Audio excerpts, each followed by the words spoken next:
رحمة للعالمين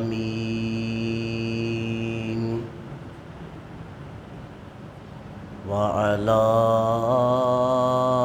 آله وأصحابه أجمعين.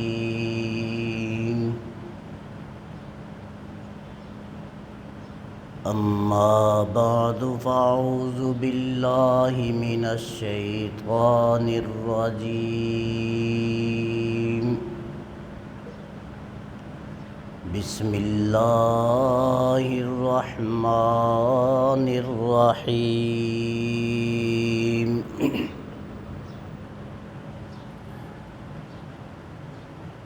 رب هب لي من الصالحين. فبشرناه بغلام حليم. فلما بلغ معه السعي قال يا بني إني أرى في المنام أني أذبحك فانظر ماذا ترى. قال يا أبت افعل ما تؤمر ستجدني إن شاء الله من الصابرين. صدق الله مولانا العظيم وبلغنا رسوله النبي الكريم.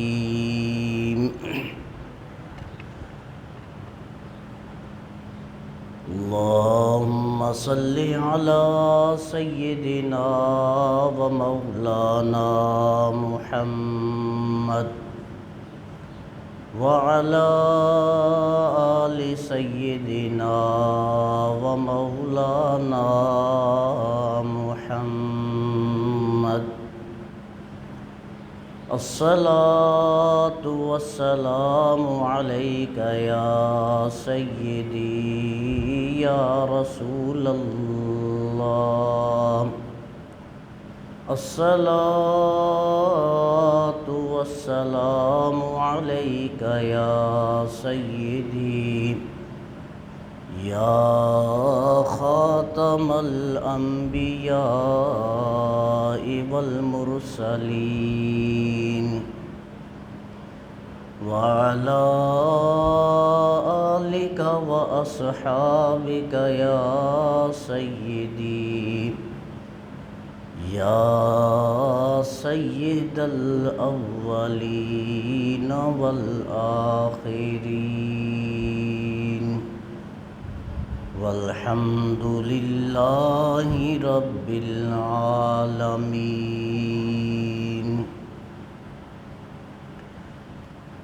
حمد و ثنا کے بعد معزز و محتشم حضرات سامعین کرام، سورۃ الصافات آیات 101 تا 3 تلاوت کرنے کا شرف حاصل کیا.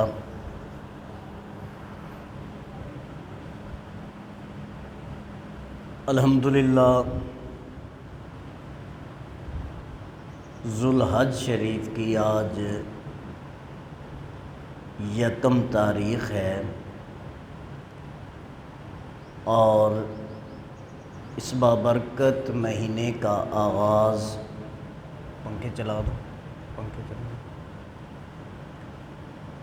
بابرکت مہینے کا آغاز ہو چکا ہے اور اس عظمت والے مہینے میں حج بیت اللہ شریف بھی ادا کیا جاتا ہے اور پوری دنیا میں جہاں کہیں بھی مسلمان صاحب حیثیت اور صاحب استطاعت بستے ہیں وہ اس مہینے کی 10 تاریخ کو اللہ کی بارگاہ میں اپنی طاقت و استطاعت کے مطابق جانور کے ذبح کی صورت میں قربانی پیش کرتے ہیں۔ یہ قربانی در حقیقت حضرت ابراہیم اور حضرت اسماعیل علیہ السلام کی قربانی کی یاد کے طور پہ ہے، اور آپ یہ بات بھی جانتے ہیں کہ حضرت ابراہیم علیہ السلام نے حضرت اسماعیل علیہ السلام کی قربانی جب پیش کرنے کا ارادہ فرمایا تو انہوں نے صرف یہ بات اپنے تک نہیں رکھی بلکہ حضرت اسماعیل علیہ السلام کو بھی آگاہ فرمایا اور ارشاد فرمایا انی اذبحک فانظر ماذا تری، میں تجھے ذبح کرنا چاہتا ہوں، فانظر ماذا تری، بیٹے اپنی رائے سے بھی آگاہ کیجئے۔ اس حکم کی طرف جانے سے پہلے ہم حضرت ابراہیم علیہ السلام کی دعا کو اگر سمجھ لیں تو ہمیں بہت سارے مسائل جو ہے ان سے آگاہی مل جائے گی۔ حضرت ابراہیم علیہ السلام نے اللہ سے دعا مانگی، رب ہب لی من الصالحین، یا اللہ مجھے نیک اولاد عطا فرما۔ رب، اے میرے پروردگار، اے میرے رب، ہب لی، مجھے ہبہ فرما، مجھے عطا فرما، من الصالحین، اولاد وہ عطا فرمانا جو صالح ہو، مجھے نیک اولاد عطا فرما۔ تو اللہ تعالیٰ فرماتا ہے فَبَشَرْنَاهُ بِغُلَامٍ حَلِيمٍ، تو ہم نے انہیں ایک حلیم، بردبار اور نیک بیٹے کی بشارت عطا فرمائی۔ ہم میں سے ہر شخص یہ چاہتا ہے کہ اس کی اولاد نیک ہو، اس کی اولاد پارسا ہو، اس کی اولاد صالح ہو، اس کی اولاد اس کی بھی تابعدار ہو اور اللہ کی بھی فرما بردار ہو۔ ہر والد یہ چاہتا ہے، لیکن اولاد تابعدار کیسے ہوگی، کب ہوگی، کس طرح ہوگی، شاید یہ چیز ہم بھول جاتے ہیں۔ جس طرح ہمیں قربانی یاد ہے کہ 10 ذی الحج کو ہم نے اگر طاقت ہے تو ہم نے جانور کیا کرنا ہے، ذبح کرنا ہے، یہ ہمیں یاد ہے، لیکن باپ اور بیٹے کے درمیان اس قربانی کو لے کر ایگریمنٹ کیا ہوا تھا، یہ قربانی کیسے ہم تک پہنچی، وہ باتیں ہم بھول جاتے ہیں، فلسفہ بھول جاتے ہیں، ذبح کرنا ہمیں یاد رہتا ہے۔ فلسفہ کیا ہے کہ اللہ کے حکم کے آنے کے بعد اللہ کے حکم کے سامنے نہ مال کی اہمیت ہے، نہ جان کی اہمیت ہے، نہ اولاد کی اہمیت ہے، نہ زر کی اہمیت ہے، کائنات کی کسی چیز کی بھی اہمیت اللہ کے حکم کے سامنے نہیں ہے۔ یہ کیا ہے؟ فلسفہ ہے۔ اب صرف جانور ذبح کر دینا یہ تو ایک کام ہے، اس میں بھی اجر ہے، ثواب ہے، عبادت ہے، لیکن حقیقی قربانی یہ ہے کہ جانور کے گلے پہ چھری چلاتے ہوئے ہمیں حضرت ابراہیم اور حضرت اسماعیل علیہ السلام کا منظر بھی ہماری نظروں کے سامنے ہو اور وہ جذبہ بھی ہمارے سامنے موجود ہو۔ دعا کیا مانگی حضرت ابراہیم علیہ السلام نے؟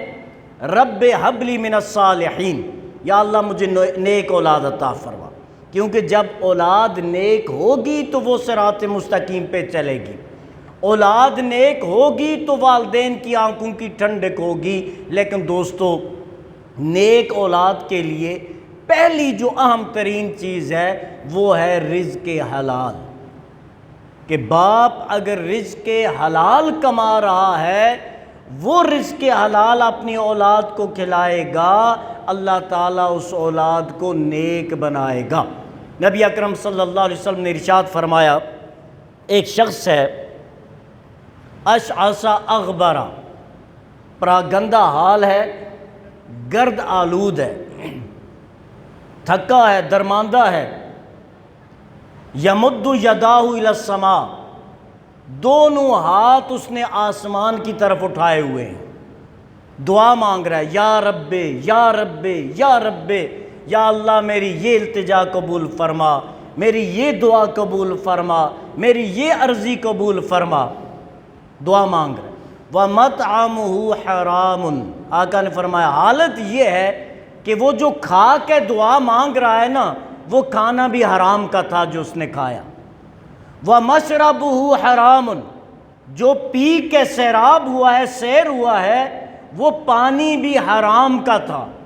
وَمَلْبَسُهُ حَرَامٌ، اور جو کپڑے اس نے زیب تن کیے ہوئے ہیں وہ کپڑے بھی حرام کے ہیں۔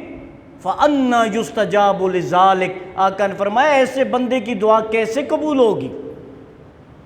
کھانا حرام کا ہو، پینا حرام کا ہو، سواری حرام کی ہو، لباس حرام کا ہو، پھر بندہ دعا مانگے تو کیا اس کی دعا قبول ہوگی؟ آقا نے فرمایا فَأَنَّا يُسْتَجَابُ لِذَالِكَ، ایسے بندے کی دعا کیسے قبول ہو سکتی ہے؟ تو اگر ہمیں نیک اولاد چاہیے تو پھر اولاد کے کھانے پینے اور پہننے کے لیے رزق حلال کا ہونا پہلی شرط ہے۔ تو جب یہ کام ہم کریں گے اولاد نیک ہوگی۔ تو پہلا درس جو ہمیں مل رہا ہے ذوالحج شریف سے وہ یہ ہے کہ رزق حلال ہونا چاہیے۔ قربانی کرتے ہیں، اب یہاں ایک مسئلہ بھی عرض کر دوں کہ وہ شخص جس کا سارا مال خدا نخواستہ حرام کا ہے وہ قربانی نہیں دے سکتا۔ کیوں؟ کہ مال حرام کا بندہ مالک نہیں ہوتا، وہ کسی اور کا ہوتا ہے۔ مسئلہ سمجھ میں آ رہا ہے؟ سارا مال اگر مکس ہے تو شریعت نے اجازت دی ہے کہ وہ قربانی دے گا، لیکن ٹوٹلی اگر حرام کا ہے وہ قربانی نہیں دے سکتا کیونکہ وہ مالک ہی نہیں ہے۔ اب جانتے ہیں نا قربانی کے وجوب کی شرط کیا ہے؟ پہلی شرط یہ ہے کہ قربانی دینے والا مسلمان ہو، غیر مسلم پہ قربانی نہیں ہے۔ دوسری شرط یہ ہے کہ وہ عاقل ہو، یعنی پاگل ہے، مجنون ہے ایسے شخص پر، کیونکہ یہ وہ لوگ ہیں جن پر شریعت کے احکامات لاگو نہیں ہوتے، تو عاقل ہونا ضروری۔ تیسری شرط ہے کہ وہ قربانی دینے والا بالغ بھی ہو، کیونکہ نابالغ پر بھی شریعت اپنے احکامات لاگو نہیں کرتی۔ یہ پنکھے کیوں نہیں چل رہے؟ چیک کرو۔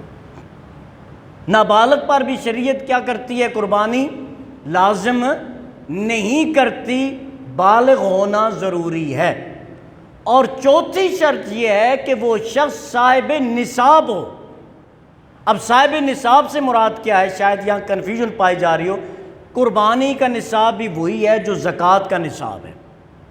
فرق اتنا ہے کہ زکوٰۃ کے لیے سال کا گزرنا ضروری ہے اس نصاب پر، اور قربانی کے لیے 10 ذی الحج طلوع فجر کے ٹائم اگر بندہ صاحب نصاب ہے تو قربانی دینا کیا ہے؟ اس کے لیے لازمی ہے، اس پر قربانی واجب ہے۔ اور نصاب کیا ہے؟ کہ اس کی رہائش، اس کا کھانا پینا، اس کی ضروریات زندگی سے بڑھ کر یہ چیزیں مینج کرنے کے بعد اتنی رقم اس کے پاس بچ جائے کہ وہ جانور خرید سکتا ہے، ایسا شخص صاحب نصاب کہلائے گا اور اس پر قربانی کرنا واجب اور لازمی ہوگا۔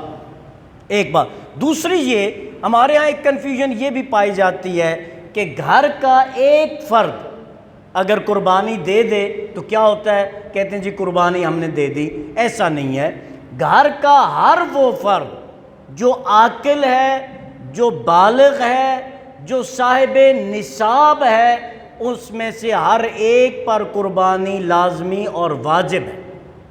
اکثر دوست ہم سے یہ مسئلہ پوچھتے ہیں کہ میں نے پچھلے سال قربانی دی تھی، اس سال میں اپنی بیوی کی طرف سے قربانی دینا چاہتا ہوں۔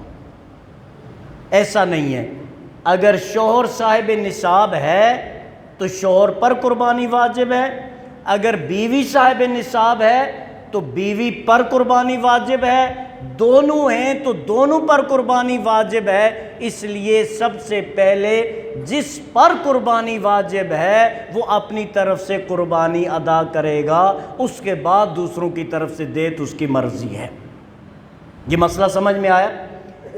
تیسری چیز یہ ہے، عموماً ہم جو ہے قربانی کے حصے جب ڈالتے ہیں تو ان حصوں میں ہم کیا کرتے ہیں، حقیقے کا حصہ بھی ڈالتے ہیں، تو یہ جائز ہے۔ دوست مسئلہ پوچھتے ہیں کہ حقیقہ جو ہے بطور حصہ قربانی میں ڈال سکتے ہیں؟ تو بالکل ڈال سکتے ہیں۔ حصوں کے لیے لازمی یہ ہے کہ سب کی نیت عبادت کی ہو، اسی لیے غیر مسلم کا حصہ جو ہے قابل قبول نہیں ہے۔ اگر قربانی میں 7 لوگ شریک ہیں، ان 7 میں سے ایک بندہ بھی ایسا ہے کہ جس کی نیت قربانی نہیں، صرف گوشت کا حصول ہے، تو باقی 6 کی قربانی بھی قبول نہیں ہوگی۔ تو جو حصہ ڈالتے ہیں ان کے لیے لازمی ہے کہ پہلے جو ہے پوچھ لیں کہ جناب قربانی ہی کرنی ہے نا، گوشت مراد تو نہیں ہے؟ تو یہ تحقیق کر لینا یہ کیا ہے، مستحب ہے، ضروری ہے، کیونکہ ایز اے مسلم جب ہم حصہ ڈالتے ہیں تو یہ یقین ہوتا ہے کہ یہ عبادت ہی کا ہے، یہ قربانی ہی کے لیے ہے۔ مستحب کیا ہے کہ مزید پوچھ بھی لیا جائے تو اس کا ثواب جو ہے زیادہ اللہ تبارک و تعالی عطا فرمائے گا۔ یہ وولٹیج اتنے کم ہیں کہ نہ ہونے کے برابر پنکھے چل رہے ہیں، دعا فرمائے اللہ تعالی ہمارے حال پہ رحم فرمائے۔ پہلے تو بجلی آتی نہیں ہے، آئے تو ایسی ہے کہ بس تھوڑے تھوڑے حرکت ہی کر رہے ہیں، آپ لوگ بھی تنگ ہو رہے ہیں۔ انشاءاللہ زیادہ وقت نہیں لوں گا میں آپ کا، وقت پر ہی نماز ہم ادا کریں گے۔ بہرحال ایک بات تو یہ، اچھا دوسرا جانوروں کے حوالہ سے یہ وہ مسائل ہیں کہ جو آپ حضرات عموماً سنتے رہتے ہیں، بکری ہو، بھیڑ ہو، دمبا وغیرہ، یہ کیا ہیں، ان کی عمر کتنی ہے؟ 1 سال۔ 1 سال کا اگر یہ جانور ہے تو آپ اس کی قربانی دے سکتے ہیں، اور یہ قربانی ایک شخص کی طرف سے ہوگی۔ دمبے کے حوالہ سے ایک خاص حکم استثنائی ہے کہ 6 ماہ کا بھی اگر ہو لیکن اتنا موٹا تازہ ہو، فربا ہو، صحت مند ہو کہ وہ سال جتنا لگے تو اس کی قربانی دی جا سکتی ہے۔ اس کے بعد ہے گائے بھینس وغیرہ، وہ 2 سال ہونا ان کی عمر کیا ہے، وہ لازمی ہے، 2 سال کے ہوں تو ان کی قربانی دے سکتے ہیں۔ اور ان میں کتنے لوگ شریک ہوں گے؟ ان میں 7 بندے شریک ہو سکتے ہیں۔ گائے، بیل، بھینس وغیرہ کی قربانی میں 7 لوگ شراکت دار ہو سکتے ہیں۔ اس کے بعد اونٹ ہے، اونٹ کی قربانی میں بھی 7، لیکن اونٹ کی عمر 5 سال ہے۔ اونٹ کی اگر قربانی دینی ہے تو اس کی عمر کتنی ہونی چاہیے؟ 5 سال ہونی چاہیے۔ 5 سال کا اونٹ یا اونٹنی جو ہے اس کی قربانی دے سکتے ہیں۔ تو یہ تو ہوگی عمروں کے حساب سے۔ اس کے بعد یہ ہے کہ اگر کوئی جانور پورا سینگ اس کا جڑ سے نکلا ہوا ہے، ایک ہے تھوڑا سا ٹوٹ گیا، اس سے کوئی فرق نہیں پڑتا، لیکن اگر وہ سینگ جڑ سے نکلا ہوا ہے تو وہ عیبدار ہوگا، اس کی قربانی جائز نہیں ہے۔ اسی طریقے سے جانور اتنا بوڑھا ہو کہ اس کے دانت نکلے ہوئے ہیں اور چارہ نہیں کھا سکتا، چبا سکتا، تو ایسے جانور کی قربانی نہیں ہوگی۔ اسی طرح اگر کوئی جانور لنگڑا ہے، ایک ٹانگ ٹوٹی ہوئی ہے اور وہ چل نہیں سکتا، تو اس کی قربانی بھی جائز نہیں ہوگی۔ یہ دیکھنا لازمی ہوتا ہے، کیونکہ ہم آقا صلی اللہ علیہ وسلم نے ارشاد فرمایا کہ خوش دلی سے قربانی کیا کرو، کیونکہ یہ قربانیاں پل صراط پر تمہاری سواریاں بنیں گی۔ خوش دلی سے، اپنی طاقت کے مطابق، اپنی پسند کے مطابق اچھی قربانی، اچھا جانور اللہ کی بارگاہ میں پیش کریں، لیکن ساتھ ہی یہ یاد رکھیں انما الاعمال بالنیات، اعمال کا دار و مدار کس چیز پر ہے؟ نیت پر ہے۔ جانور اچھے سے اچھا لیں، لیکن اس جذبے سے لیں کہ یا رب تو نے مجھے توفیق عطا فرمائی ہے، تو نے مجھے یہ خوشحالی عطا فرمائی ہے، تیری توفیق سے میں تیری راہ میں قربانی کرنے جا رہا ہوں، اس لیے میں اپنی طاقت کے مطابق اچھے سے اچھا جانور تیری بارگاہ میں ذبح کروں گا۔ یہ نیت نہ ہو کہ پڑوسی نے اتنا مہنگا اور خوبصورت لیا ہے، میں نے اس سے زیادہ مہنگا اور خوبصورت لانا ہے. یہ نہیں، مہنگا بھی لیں، خوبصورت بھی لیں، لیکن اللہ کی رضا کے لیے، رسول اللہ کی صلی اللہ علیہ وسلم کی سنت کے لیے لیں، کسی کو دکھانے کے لیے نہیں. پہلے تو یہ بھی ہوتا تھا جانور لے کے پھر جو ہے وہ محلے میں گھماتے تھے، دکھاتے تھے کہ یہ جی ہم نے یہ اتنے لاکھ کا لیا ہے. دوستو یہ ریاکاری میں آ جاتا ہے. آپ کو پتہ ہے شیطان حملہ کس طرح کرتا ہے؟ ہو سکتا ہے جب آپ جانور لے کے باہر نکلے ہوں تو آپ کے دل میں یہ ہو کہ میں اظہار نعمت کے لیے جا رہا ہوں، تحدیث سے نعمت کے لیے جا رہا ہوں، اللہ کا جو انعام مجھ پہ ہے وہ لوگوں کو بتانے جا رہا ہوں. ہو سکتا ہے نیت صحیح ہو، لیکن شیطان بڑا ظالم ہے. لَكُمْ عَدُوٌّ مُبِينٌ، اللہ فرماتے ہیں شیطان تمہارا کھلا دشمن ہے. فَاتَّخِذْهُ عَدُوًّا، اے میرے بندے شیطان کو تو بھی اپنا دشمن ہی سمجھ. آپ جانتے ہیں جب حضرت ابراہیم علیہ السلام حضرت اسماعیل علیہ السلام کو لے کر مینا کی طرف گئے، قربان گاہ کی طرف گئے، تو شیطان نے کیا کیا تھا؟ شیطان حضرت ہاجرہ علیہ السلام کے پاس آیا اور ان سے کہا پتہ ہے ابراہیم علیہ السلام اپنے لخت جگر کو لے کر کہاں گئے؟ فرمانے لگی باہر گھاٹی کی طرف گئے، لکڑیاں لے کے آئیں گے. وہ کہنے لگا نہیں ایسا نہیں ہے، وہ ذبح کرنے کے لیے لے کے گئے اپنے بیٹے کو. اب ماں کو جب یہ پتہ چلے کہ اس کے بیٹے کو ذبح کرنے کے لیے کوئی لے جا رہا ہے اور کوئی اور نہیں اس کا اپنا باپ لے کے جا رہا ہے، اس کے دل پہ کیا گزرے گی یا کیا گزری ہوگی؟ اور بیٹا بھی وہ جو اکیلا، اور بیٹا بھی وہ کہ جو فلما بلغ معہ السعی، جو ابھی چلنے کے قابل ہوا ہے، ابھی اپنی جوانی کی طرف، نوجوانی کی طرف قدم رکھا ہے، اس بیٹے کو ذبح کرنے. تو آپ نے فرمایا ایسا ہو ہی نہیں سکتا کہ کوئی باپ اپنے بیٹے کو ذبح کرے. شیطان نے کہا کہ حضرت ابراہیم علیہ السلام یہ سمجھتے ہیں کہ انہیں اللہ کا حکم ہے اپنے بیٹے کو ذبح کیا جائے. جب یہ بات سنی تو فرمانے لگی اگر میرے رب کا حکم ہے تو ایک اسماعیل کیا ہزاروں اسماعیل بھی ہوں تو میں خوش دلی سے اجازت دوں گی. یہ ماں کا جذبہ ہے. اللہ کے حکم کے سامنے کوئی چیز آ نہیں سکتی. وہاں سے جب وہ نامراد ہوا تو وہ حضرت اسماعیل کے پاس گیا، کہنے لگا پتہ ہے کہاں جا رہے ہو؟ فرمانے لگے گھاٹی کی طرف. کہا نہیں، آپ کے والد محترم آپ کو ذبح کرنے کے لیے لے کے جا رہے ہیں. فرمایا ایسا کیسے ہو سکتا ہے باپ اپنے بیٹے کو ذبح کرے؟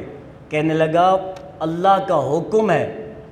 تو آپ فرمانے لگے اگر میرے رب کا حکم ہے تو اسماعیل ایک کیا 1,00,000 اسماعیل بھی ہونا تو بار بار اللہ کے حکم پہ ذبح ہونا پسند کرے گا.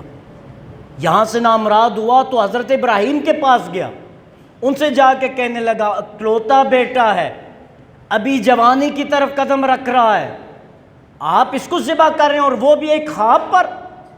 تو آپ نے فرمایا دفع ہو جا رجیم لعین، میرے رب کا حکم ہے میں ایک اسماعیل کیا کئی اسماعیل اللہ کے حکم پر قربان کر سکتا ہوں. تو وہاں سے وہ بھاگا. تو یہ وہ کنکر جو ہم مارتے مینا میں حج کے دوران شیطان کو، یہ وہ بیسیکلی وہ راندہ درگاہ خلیلی ہوا تھا ابراہیم علیہ السلام کی وجہ سے.